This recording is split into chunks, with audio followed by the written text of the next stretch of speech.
Okay, hello everybody. Thank you for joining us, Ben and Nic. My name's Dora. I'm not going to talk for very long. I'm just going to get us straight into it because we've got 20 minutes and a lot to talk about. The first thing I'll say is I said this to you when we first signed up. Yeah. I told you I was a huge fan of PinkNews. And actually I wish there was a PinkNews or something like it when I was growing up, because I might have figured things out a lot sooner if I had. Ben, tell us about the origin story. Sure. Tell us everything. Well, thank you for having me here. So I'm Benjamin Cohen, my pronouns are he, him, and I'm the founder and chief executive of PinkNews. So I founded PinkNews in 2005. We have a mission to inform, inspire change, and empower people to be themselves. So we started with our heritage as a web publisher. You know, we existed before Facebook, before Twitter, before Snapchat, before TikTok. But we've been really agile and able to evolve to the changing nature of society and the different platforms that people use. So today we reach more than 100 million people across our owned and our social platforms. We have a team that's just almost at 100. We've grown really rapidly over the last couple of years. With a lot of our output, as well as on the web, which is growing really quickly actually, we also do a lot of short form video. So we have about 50 shows on Snapchat Discover. We have a really fast growing TikTok, a really fast growing YouTube Shorts presence. Interesting things with Twitter, but not least that quite a few senior people from Twitter, including Nic, have joined PinkNews since Elon Musk left, but took over. Sorry, we're in a really interesting position at the moment, not just to serve the global LGBTQ+ community, but also Gen Z, young millennials, and the allies of LGBTQ+ people. So we're really for the new majority and the way that certainly younger people think about issues. And the content that we create stands in contrast to those created by legacy media. We think it's really important to have plurality in the media. So when some of the older names might produce things that are sort of disparaging of the LGBTQ+ community or criticize the progress that's been made, we're there to sort of correct the record and provide an alternative point of view. And was that part of the forming of PinkNews? What drove you? What drove me was back in 2005 when I started PinkNews.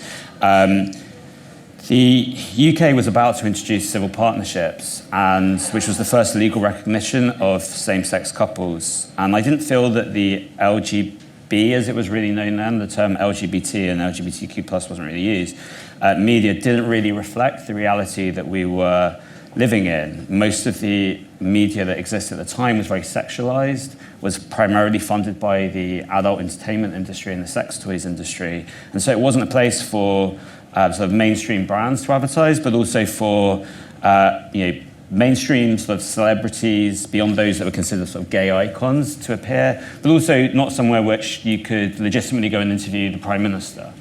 You wouldn't want to have, and I founded PinkNews during the Tory leadership election in 2005 that saw David Cameron be elected. The thing we always said is David Cameron wouldn't want to be interviewed in one of the magazines where they might have their interview next to a sex toy. An advert for a sex toy just doesn't work. And so from the people who engaged with us knew that we were always creating a work-safe and sort of family-safe environment.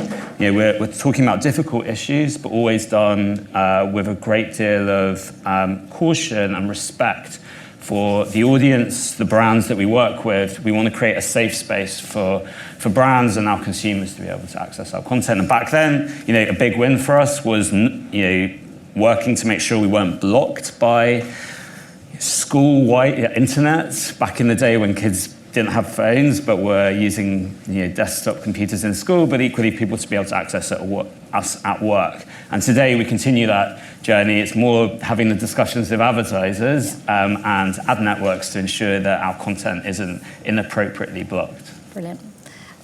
Nic, you recently joined, as Ben said, from Twitter. Yes, for my sins, yeah. You've joined as the managing editor. Tell us about your sort of vision for the future. What does your editorial vision look like? Well, I think something that Henry Holland touched upon in the previous chat about authenticity, and I think we can proudly say we're one of the most authentic brands speaking to our audiences. We have a lot of insights about who's watching, who's reading, and what they want to see, and I think we respond to that proactively.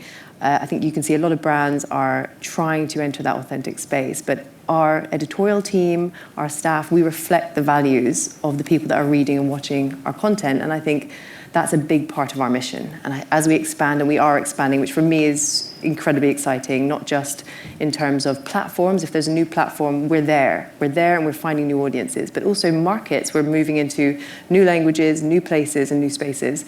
And for me, I think moving towards an editorial vision that is truly global. You know, if there are people in a country that want our content and align with LGBTQ plus related issues, we want to be there and we want to be serving them, and there's a huge opportunity.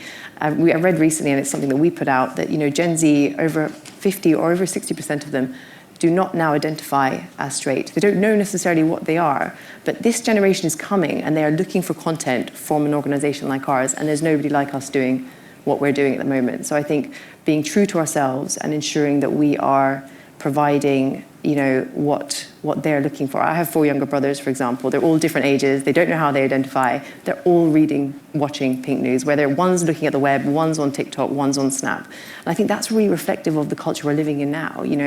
We're not in these fixed boxes anymore, and it's important as a brand for us that we are providing content that people want to see, that is also informative, that is helping them. Like you said, when I was younger, I didn't know what I was, and there was nothing out there for me. Interestingly, over half of our audience is female, and I think when I was growing up, that wasn't the case with many of the kind of other magazines and organizations. It was mostly focused on gay men, and actually it's not just gay men consuming our product at the moment. So I think moving editorially forward, we're looking at making sure that we're as inclusive as we can be, and certainly more inclusive than the other legacy brands that you're seeing.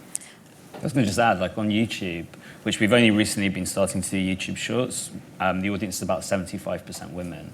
And I think that's really important for us, that we're not just talking to that kind of cliched, inverted commas, gay male audience. We're trying to talk to everyone, but also providing a perspective on topics that aren't necessarily obviously LGBTQ+. So as an example, on TikTok, millions of people, I think whether they're LGBTQ+ or not, watched our analysis of the Conservative Party leadership election. Millions of people have watched an interesting piece of content we put out recently, which was exploring the immigration rules to access, to move to Australia, Canada, the UK, and the US if you're autistic. Now, while autistic diagnosis are higher as a percentage among the LGBTQ+ community, which is our sort of way in, there were millions of people who are not LGBTQ+ who came to our content to want to take our perspective on the world and to look at the way that we describe content. And Nic mentioned that we're publishing in other languages. We've launched a number of short-form video brands in France and Germany recently, and Austria.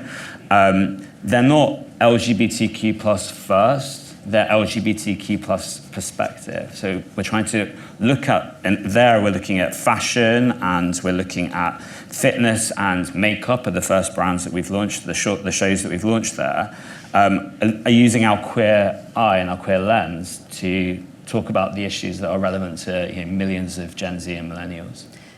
And you talked about media help me? Plurality. Thank you.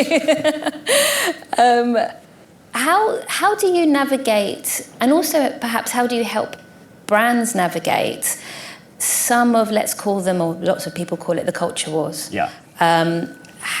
It's a really important consideration. I would imagine that there's a bit of fear there. Yeah. How do you do that? How do you navigate that? I think the thing is, there is a culture war about issues that does touch on LGBTQ+ right now. And we really believe in media plurality. We're working with Ozone to manage our programmatic stack in the UK.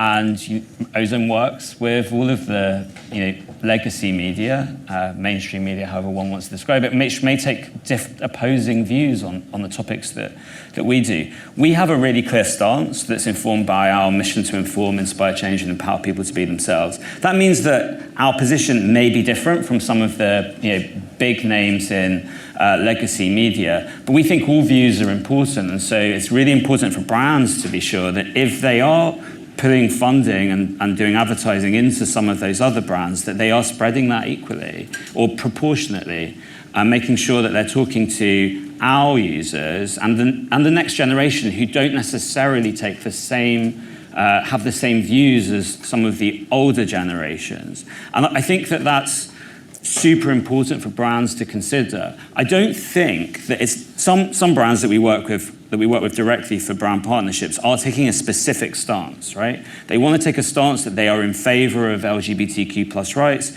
They are wanting to talk about their trans and non-binary inclusive policies. Others are taking a more neutral stance, and I think that that's okay, because they know that if you are a supermarket, or if you are a bank, or if you are a car brand, you need to talk to our audience, and you also need to talk to all of the other audiences that exist. It's just about making sure that the spend is being spent proportionately. What we do find is that in the US, I think brands are somewhat more advanced on the UK on doing this. Because of the large ethnic diversity in the US, it's quite well established to be spending a proportionate amount of your advertising spends on minority-owned and operated media. That isn't the case yet here, but if anyone wants to do that, right, PinkNews is the largest, not just LGBTQ+, but we're the largest minority-owned media in the world. Not just in the UK, in the US, in Canada, anywhere any of the markets that we operate in. And so there's a real opportunity to make sure that brands are doing that. Yeah. We recently saw the closure of Galdem. They were a voice for ethnic minorities and marginalised genders. That was a really sad day for me and for lots of people, because of the importance of authentic voices and diverse voices, and community publishing is really hard. What do you say to brands who might want to think about starting that process of spending online with community publishers? I only have one word to say: spend. Nic can probably... Well, no, I agree. I think brands need to put their money where their mouth is. I think it's, something Ben and I discuss often is, Pride comes along and there's a lot of ad spend in that period, and we welcome that. But, there's a whole other bunch of months that, we're still existing, we're still here. So I think, you can talk about it more eloquently than me, but put your money where your mouth is. Yeah, I mean, my main example that I like to give is banks. So quite a lot of banks, and we are working with a lot of banks for this Pride season, love to advertise and target LGBTQ plus consumers. I love that, love the revenue they're bringing us. But, I'm an LGBT consumer and I have a mortgage, and unfortunately I don't just get to pay it in June. I wish that I could, but I exist all year round. FYI, to anyone representing a bank, brand, our mortgage renewal date is the end of March. Targeting me earlier in the year, and in fact all year round, and showing me that you're an inclusive brand, for me to be spending the biggest chunk of money that I have to spend, I will still go for what is the best deal. But if I have two deals as an LGBTQ plus consumer, two deals from equivalent organizations for the largest expenditure that me and my husband spend during the course of a year, I will choose an organization that is very clearly supporting our community. So that little bit of spend that might be done during the course of the year might actually help drive significant business. And it's not just banking, it's cars, it's food shopping, it's supermarkets, it's everything, right? We as consumers, LGBTQ plus consumers and our allies, have huge spending power. So talk to us all year round. But also remember that it's not just us, it's our family, it's our friends. A big proportion of the PinkNews web audience, and in particular on Facebook, are the mums of LGBTQ plus people. right? That my mother-in-law was reading Pink News before my husband, who now is the chief operating officer at Pink News, but she was reading it because the LGBTQ plus people that she was aware of were sharing stories on Facebook, and she's the mum of an LGBTQ plus person, so she wanted to read, and she started following. And there's millions of people like that all around the world. So talk to the future, but also talk to big chunks of the overall market are supportive of our cause. Is there a practical consideration around brand safety, and how do you help brands solve for that? I can sort of take those. I think this is one of the reasons that we're working with Ozone, because there is concern from programmatic advertisers about placements of ads next to contentious and difficult news stories. But it's really important to fund that type of journalism. It's being really aware of block lists. I'll give you an example. We did a campaign for a brand who did a takeover for Pride in 2017, and the agency sent the block list of all of the keywords of the content they wanted to block. Every single word that would possibly be in a Pink News article was on their block list.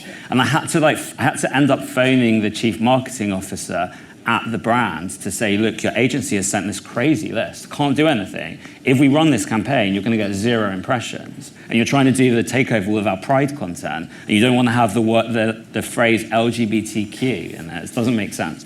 So it's just being really aware. And we've also found in the past, block lists really not understanding the nuances of this content. So as an example, I can't remember which agency it was, and I won't name and shame them, but I was sent a block list of the articles on the website they were blocking. And they blocked an article which they described, and in the report it said, left-wing homophobia, okay, which is an odd concept.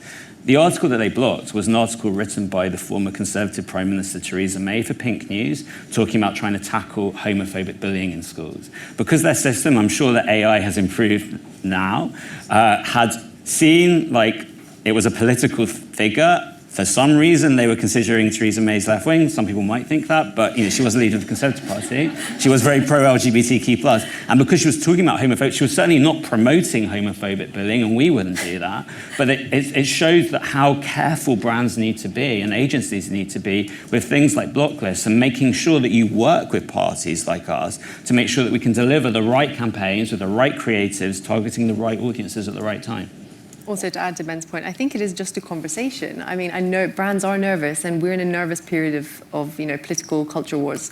Come and talk to us. Talk to us today. Talk to us after this. If you want more information, it's just a conversation, and it's okay to be nervous, but we have to get over that because we need to do important things here. And part of that is making sure that your audience or our audience is being kind of serviced by you and by us, and that can only happen when we have honest conversations. Yeah, and meeting LGBTQ people where they are. Yeah. And often that's on Pink News. Exactly. Nic, where would you like to see Pink News in 5 years' time from an editorial perspective? That sounds like the job interview question. No, I'm incredibly excited. I mean, one of the reasons I joined Pink News, and also some other very senior Twitter people joined, is it's very mission-led. We believe in what we're doing. I'm proud to work there. My brothers are proud of me that I work there. And I think in 5 years, I think the world is our oyster. We're growing every day. I'm constantly looking for new platforms, new software that we can implement to make things faster, better, more efficient, but also gathering so many insights about our audience. We know who they are, we know what they want to see, and we know what they want to buy. And those are things we're gathering across countries, across languages, across platforms, across generations. So, I mean, I think we could do anything. It's something that we need to sit down and discuss. I think it's more about curtailing my passions and trying to kind of, be strategic and prioritize. But I think we're already the biggest LGBTQ plus global content provider in the world. I mean, we're smashing it. So I think building on those successes and making sure that we're in every space that we can be, both for us, but also for an audience that, need what we're providing. Yeah, absolutely. And I think, look, we're in a battle for the future of media, right? We just saw last week BuzzFeed News closing down. Vice is going to be making cuts. The whatever one thinks about their strategy, they were two of the main places, other than PinkNews, that were creating LGBTQ plus inclusive and progressive content. So it's a really big opportunity for us to grow our audience. We're really excited about that. There are media voices which are taking a contrary view to these issues. And as I said, we welcome media plurality. We don't agree with any of the things like stop funding hate and things like that. What we want to do is to make sure that the relevant level of spending is spent targeting publishers that are inclusive of all communities. And we think that we have the opportunity to build the media brand of the future. We have been going for nearly 20 years. So we are a sort of legacy publisher now, but we're really agile. We've adapted to changes in society and changes on platforms, and that's why we're continuing to grow while other parties that sort of boomed at the same period that we did have then dwindled away. We're continuing to grow, we're continuing to outperform those brands on platforms like Facebook and Snapchat and TikTok. We're really excited about the opportunities, and we just want to make sure that we welcome as many brands to be with us on that journey together for the future of media. It's not just the future of brands, it's the future of media and the future of the world. Absolutely, which very much aligns with what Ozone is trying to do, which is make it far easier for brands to access or publishing, the premium publishing across the web. We've got a couple of minutes. I'm going to put it out there if anybody would like to ask a question, have a think, and I'll come to you in a second. And while that's happening, what was the most difficult part of setting up this brand? What are your sort of lessons that you might want to share? The most difficult thing really was just getting going, to be honest. Getting those first users is really hard, right?